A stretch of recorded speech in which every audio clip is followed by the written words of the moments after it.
right? When is it going to turn? John, it's not turning. It's coming straight to us. It's going to turn, all right? The turn was never forecast to be on Sunday. The turn isn't even on Monday morning. The turn will come Monday afternoon, Monday evening, into Tuesday. Remember that? That was about 6 years ago. That was Hurricane Dorian, as it was absolutely devastating the Northwest Bahamas as a Category 5, sat over that region for 2 days. It was headed straight west. Lots of people in Florida were concerned the hurricane was heading here. And as you've grown accustomed to my presentations over my 34 years in South Florida newscasts, confidently, I went on TV and I told you, it's going to turn. You don't need to worry. It is going to turn.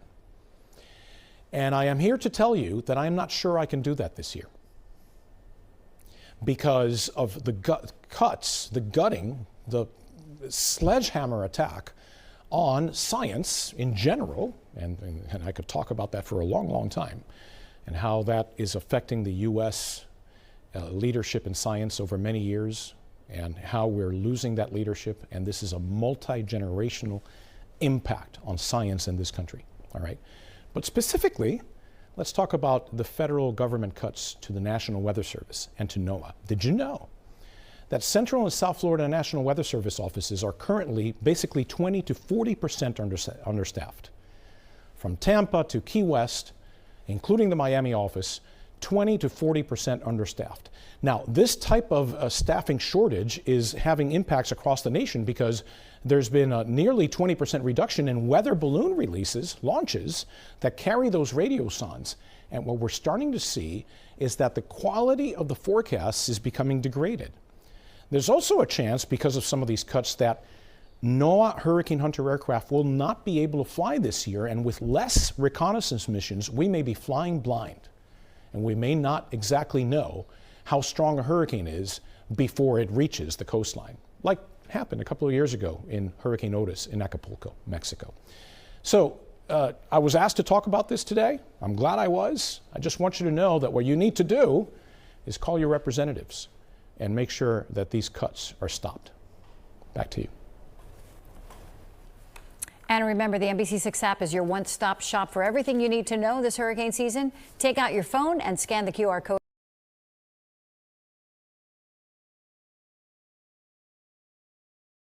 For being here today, and I want to thank Governor Abbott for his leadership, and know that President Trump is absolutely heartbroken by what has happened here in Texas, and the loss of life is absolutely devastating to him and Melania. This morning I talked with him several times, and he wanted to make sure that all of you know how much he loves Texas, how much he's grieving for your families that have lost someone, and the beautiful children that we're still looking for and hoping to return to their families, and that he is absolutely committed to using all the resources of the federal government to help unify families, rescue all those that were still missing, and return those who maybe we will recover back to their families as soon as possible, and that we will be here walking alongside each other and helping throughout this entire crisis. And know that I'm extremely grateful as well for the leadership of Nim Kidd, who's a fantastic emergency operations manager and has been well known throughout this country for leading through such a time as this. And this tragic situation is something that is unprecedented.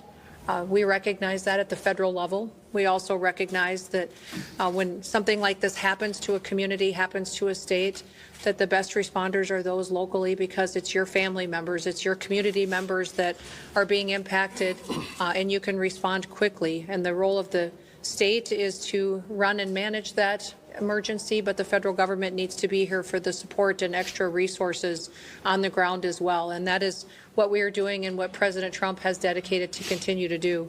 I've visited with the president already about this federal disaster declaration that the governor was going to sign here this morning, and he has indicated that he will honor that and that he will accept that.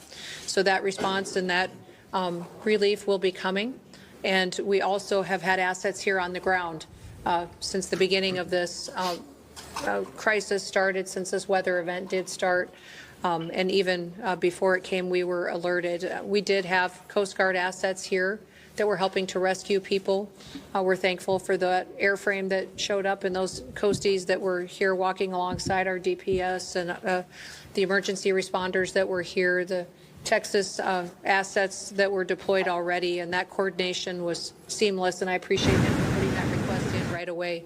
We also had our BORTAC team from Customs and Border Protection out here helping with rescues. They are a specialized, trained force to come in these types of situations and bring their skill set to bear that is a resource that's incredibly important to the Department of Homeland Security, but also in these types of situations when we need emergency management response.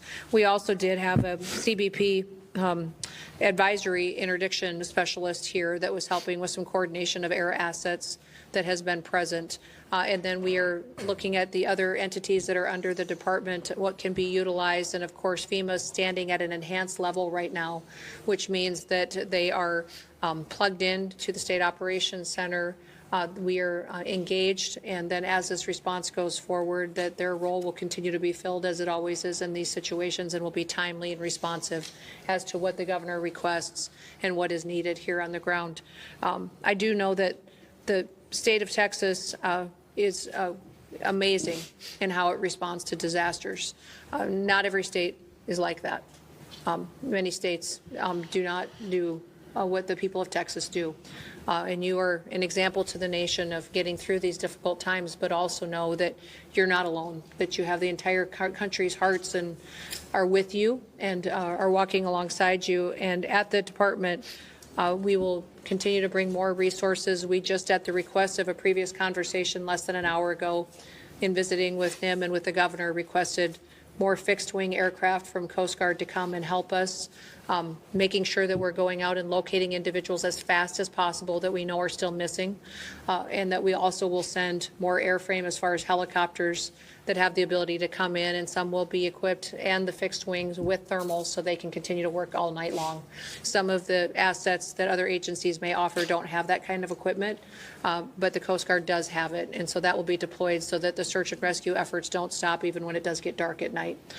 We'll continue to stay engaged, and I'll be here. I'm going to go up to the camp, Mystic, and I'm going to go around town and spend some time here today and make sure that when I am calling and talking to the president throughout the day that he has timely information and that the requests that are coming here from the leadership on the ground are met immediately and that we can take care of these families and take care of these folks right away. We do know the #1 priority now is people, is making sure we're finding people as fast as possible and we're returning them to their families. And then also, throughout the process, we'll get into what damage was done to public infrastructure, what may have been done to, I know we have 1,800 people that are still without power. What I understand is people still have water, but we do have damage to bridges and to roads. Thankfully, dams held. But all of that is an assessment that we'll continue to work with you on to make sure that you recover as quickly as possible. So, again, thank you all for being strong and being an example for people. Someone told me a long time ago, over 30 years ago, that to never get angry on behalf of yourself, get angry on behalf of the other people, to always go out and get up every day and go work for other people and help them. And so I know many of you that are out there responding and helping your neighbors had losses too. You're hurting because you're grieving somebody that may have been lost. We were created to serve people. God created us to serve each other. And now is a wonderful time to go find somebody you can help, somebody that you can take care of and get them through this process. And that will make us stronger and better into the future. So our prayers are with you. President Trump wants you to know that he and Melania are praying for you and love you. And with that, I'll turn it back over to the governor. Sure. Days out from what's forecast to be an above-normal hurricane season, scientists across the country are sounding the alarm over critical staffing shortages. Inside the National Oceanic and Atmospheric Administration, officials are scrambling to fill more than 150 critical National Weather Service roles left vacant after sweeping cuts from the Trump administration. Overall, the service has lost 600 of its 4,000 employees since January. 5 former NWS directors calling it their worst nightmare in an open letter earlier this month, predicting understaffing could lead to needless loss of life. Why was the National Weather Service not pinging our phones before 7 o'clock the day of 4th of July? We need the federal people to answer that maybe for us. I got updates at 7 o'clock, first one I heard. And I've heard updates throughout the week, but not before 7 o'clock in the morning. Wasn't that a fundamental failure of the federal government's responsibility to keep us safe? Well, you know, my background is before I was in the secretary position here under the Trump administration, I was governor of South Dakota and served in Congress for 8 years before I was governor.